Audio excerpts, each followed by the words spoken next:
Ahava and I for designing content for humans and machines.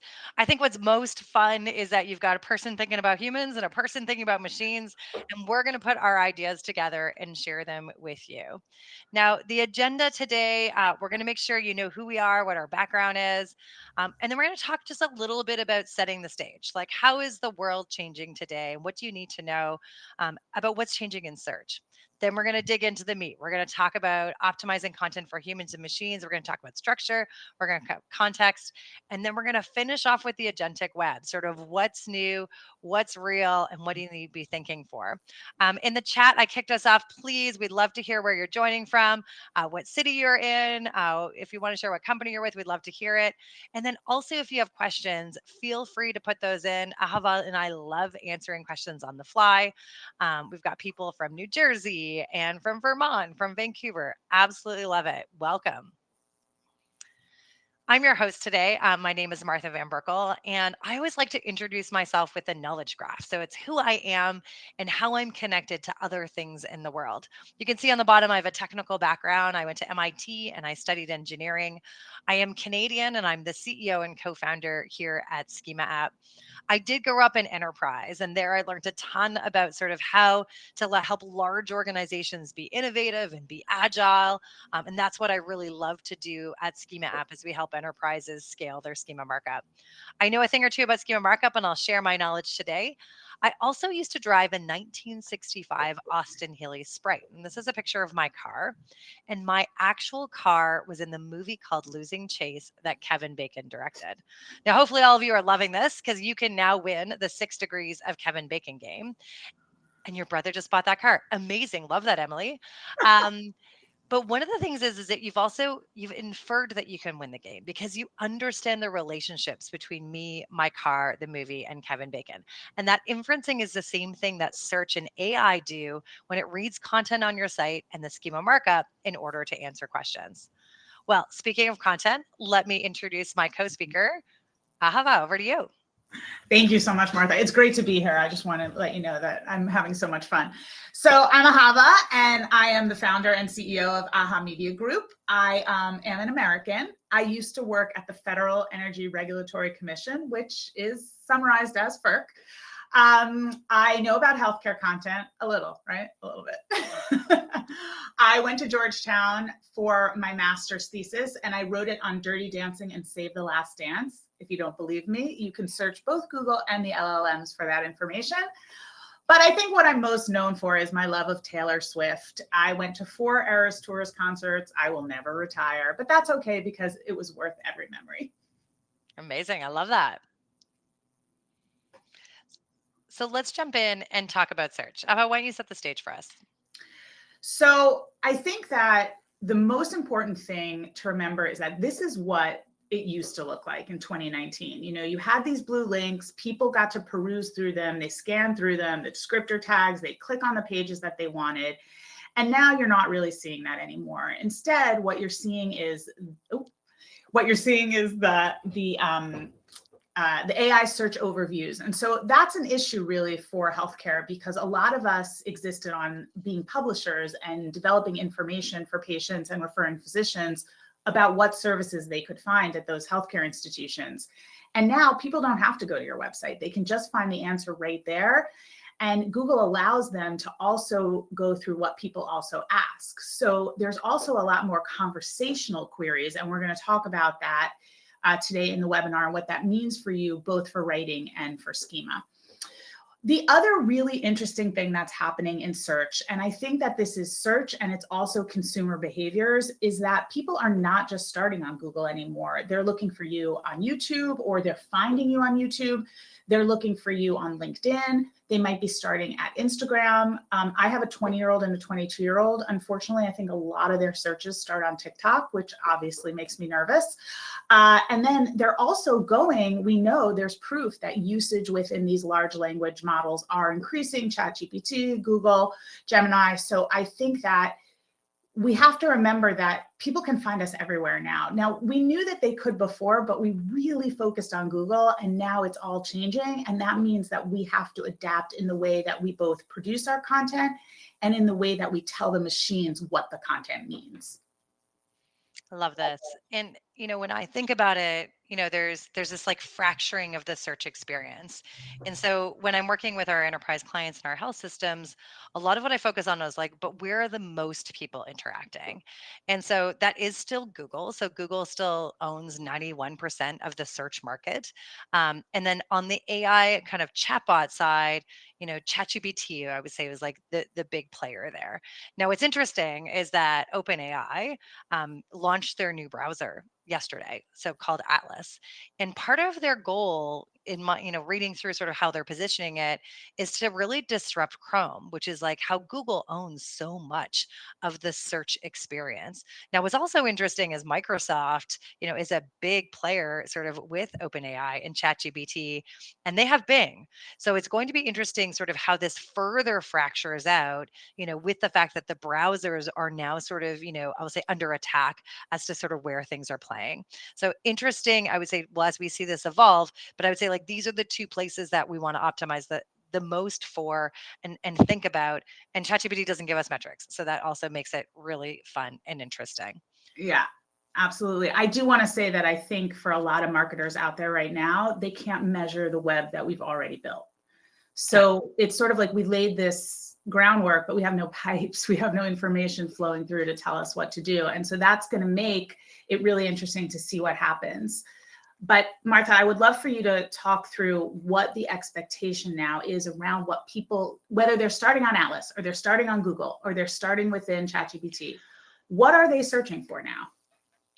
It's like many, many sentences and very specific questions. And so this is very different from like the keyword world that we've like lived in. And frankly, I think that some marketers still live in, right? Here's, a question I might ask as I search for a physician that can help me with Lyme disease. I'm very specific as to kind of where I'm located, what I have as my insurance, these entities or these like key topic areas that I expect both the machine to understand, but also your content to answer. And I think as we go through this, you'll also notice that like one of your pages on a health system won't answer this question. It's really sort of that combination, those relationships, right, between the pages and the topics and the entities on them that really allow this to be of service to me as I sort of search for this. And so, Ava, like I always like to think about like, let's start with the content because the content is at the center of it all.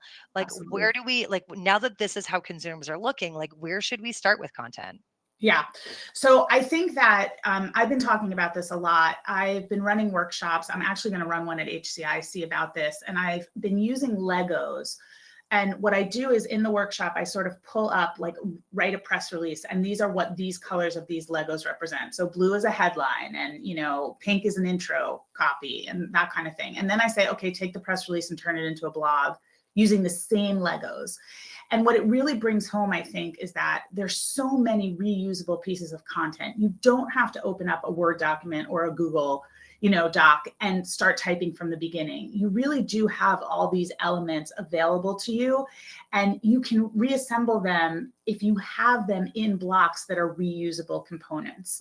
And I think that for a lot of marketers, they don't think to go back, or they do, and then they start editing and fixing. And I think that there are different ways to orchestrate that content to bring it together so that you have a place to start. As every writer knows, the blank page with a blinking cursor is like, I don't want to do that today. The second thing that I think that we should be thinking about is that you're consistent across the board. So one way I would explain this is like, if we think about the old blogging system of tagging, or we think about taxonomies now, those should be used across all of your content. Like if you're putting up a TikTok video, you should be using the same tags or the same words even in the video that you use on your website and in other parts of your content, because that will help both machines and it will create brand consistency for the humans. You really want to write naturally for readers. And I think we even need to take a step back. So we used to say, like, what is supraventricular tachycardia? Because the patient journey was, my heart's beating really fast. I go see my primary refers me to a cardiologist. The cardiologist diagnoses me. I go home to learn more about it. People are starting even before then. Like their heart is beating fast and they're asking Google or something, some search engine, ChatGPT situation, why is my heart beating so fast? What could this possibly mean for me? And going back to your slide before, they might say something like, my heart is beating really fast. My grandfather had congestive heart failure. What kind of doctor should I see? And like, where should I go? Like, where's the best, hospital or doctor for this? So it's really about thinking about that sort of conversational approach to keywords, like we used to say, but it's key phrases, it's sentences, it's think like a person would think. And then Martha's going to explain how to translate that for the machines. And then the other thing that I would say is that if you're structuring your content, it will appear in different places on the web without you having to rewrite it. So I don't think it's thinking differently about the way that you create content. I think it's thinking differently about the way you organize it within your backend systems and then bring it together when you need to create a finished piece. It's so interesting.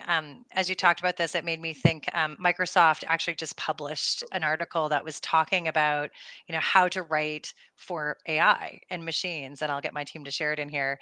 But they talked about like using H1s, like using H2s, like thinking in that really structured way, right? Like using FAQs, but at the same time answering people's questions, right? Which is, I think, what you're trying to really That's the bottom articulate line. here.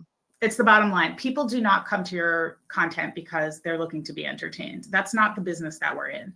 They're looking to your content to either get an answer to a specific question or to learn to sort of reaffirm their commitment to come to you. And that's what you need to be thinking about. Answering people's questions and building that trust is really, really critical. Amazing. All right, let's kind of jump in. So we've talked about like structuring your content and structuring it for humans and sort of understanding. And then schema markup is really then how you can describe it sort of behind the scenes so it's truly understood. And just to make sure we're all on the same page, I don't like to assume that people know what schema markup is, but it's a standard language recommended by Google and Microsoft in order to explain like what the page is talking about. So as you do the awesome work to nicely structure it, which by the way, if it's well structured, it actually makes my life easier in the schema markup world because then we can structure it easily. And then it's data that goes on that page for those machines to understand. So I'm just answering Emily's question about both. You're good. Well, Let me talk about.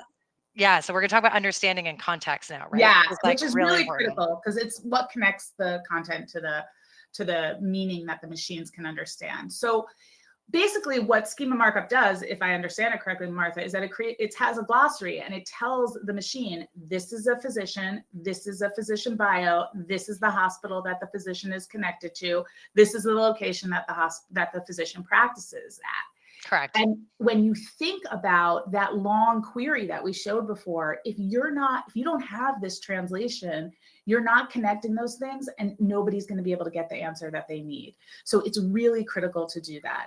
Again, writing your content, Microsoft publishes articles about it, Google publishes articles about it. The number one thing they say is write like a human. Write like a human because humans are reading your content. Now, what Martha and her team do is make sure that that content shows up in search in the right places. And obviously what we do as well in terms of optimization for SEO, although I think that's all, sort of being thrown up in the air and we're going to see where it's going to land. But it's really, really, really critical that you remember that getting them there and then keeping them there and keeping them interested are the same thing, but they're also different from the technical perspective and the writing perspective. But they're both asking for the same thing, which is be consistent, be structured, make sure that you're answering people's questions, make sure that you're answering the machine's questions. I think, I touched on that. And then think semantically, not just syntactically, which is coming back to your keyword idea, really. So on the next slide, we show exactly an example of this, because I wanted to use an example to really drive this point home. So let me grab it here.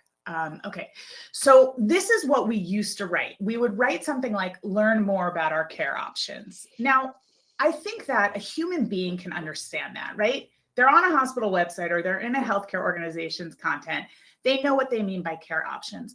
But I actually think that the more specific you can get in your CTAs, the better off you are, both for that long query that people are going to ask, and also because the machines need to understand exactly what it is that you're talking about. Like, care options don't mean anything to a machine. It's a machine.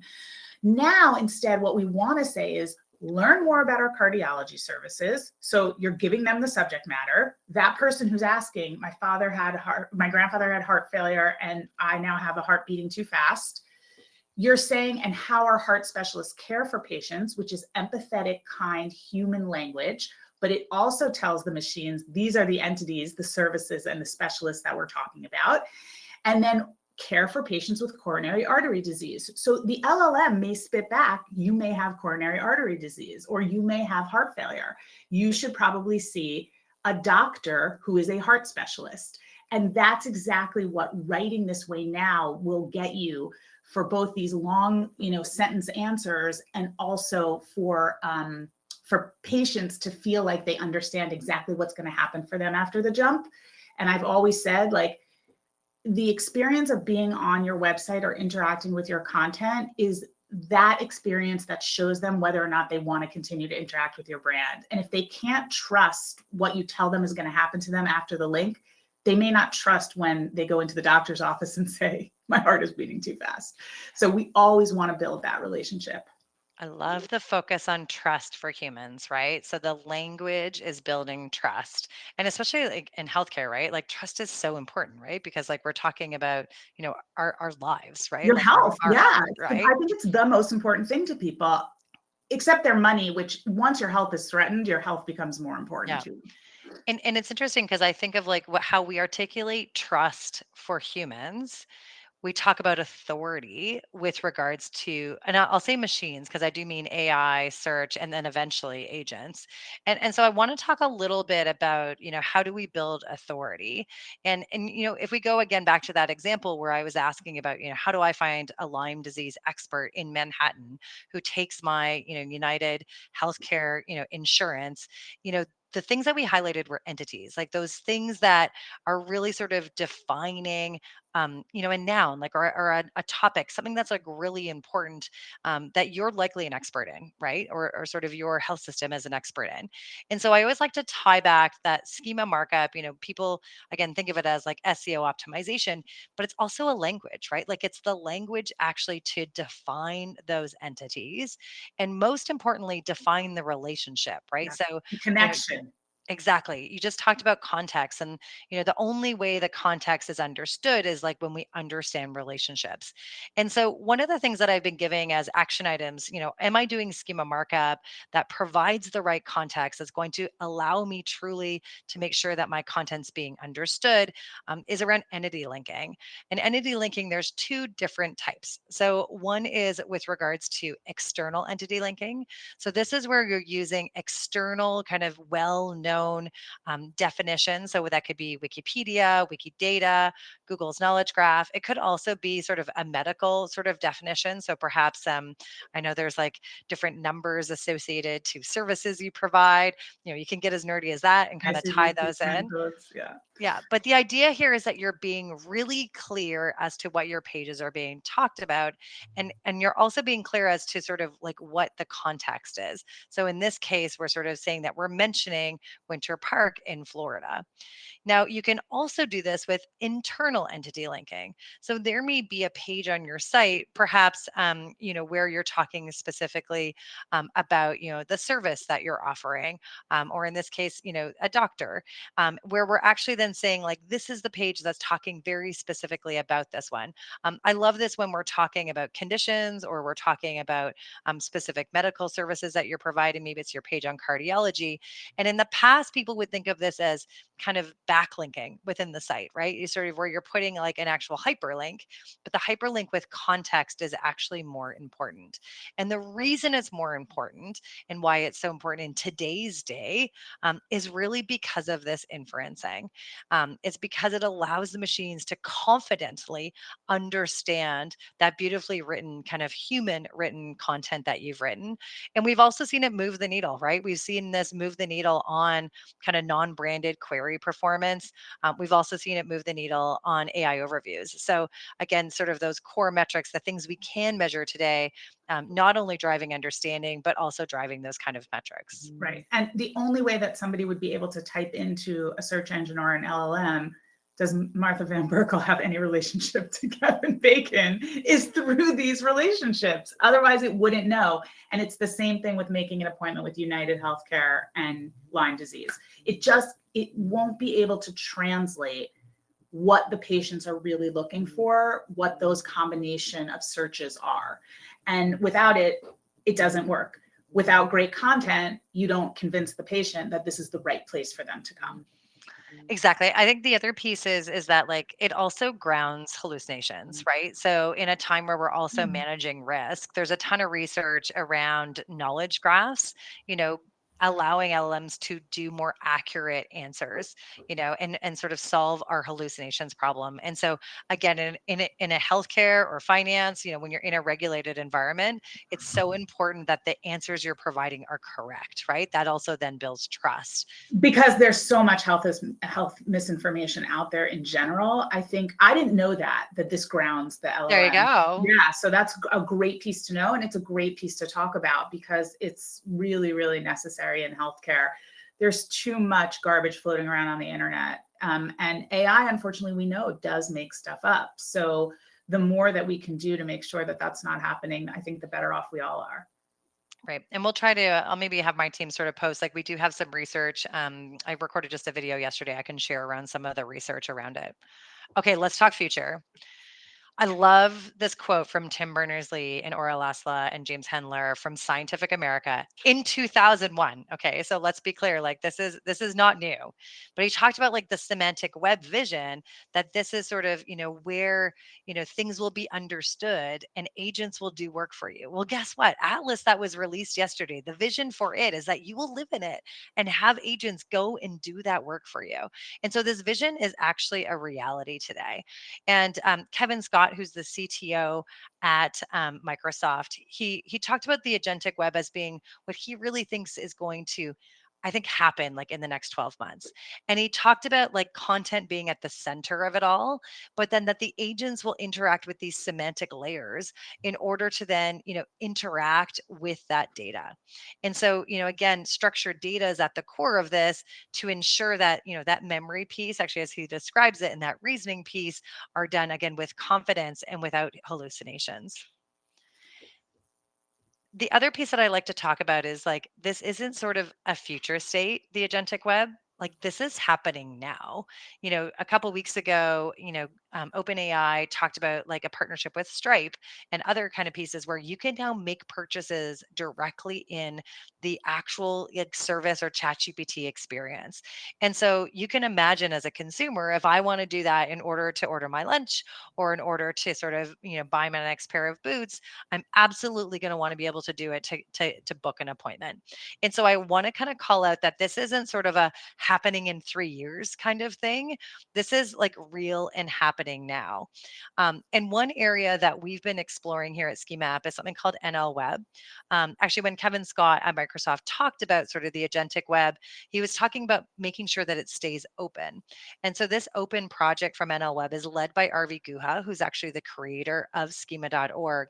And we've actually been having conversations with him and his team, and he's talking about how, he's seeing, the true sort of play around here, around this open area, is about sort of preparing your websites for the agentic web. And so again, NL Web is an open project. If you want to see what it looks like, you can go to schema.app.com. We actually have it as our search. And it's this idea that you can chat with the website, but eventually it'll be agents actually interacting with that website. So we'll be sharing more as we learn. But again, these are areas that are like, I'll say groundbreaking and new and happening now. And so my kind of Can I give a solid example for that? Yeah. So we were just when we were doing the preview for the webinar, everybody was commenting on my pops of pink. And I was saying every piece of clothing that's hot pink I buy because it's a part of my personal brand and also Aha Media Group's brand. And if I could go into this and say, find me a hot pink blazer that's appropriate for a conference in my size that can ship in the next 7 days, do you know how much time I would save? Like, I could run an empire. so I think that those are like really solid examples of what this could look like. And now imagine that in healthcare with that Lyme disease, with that heart failure, with actually make me that appointment.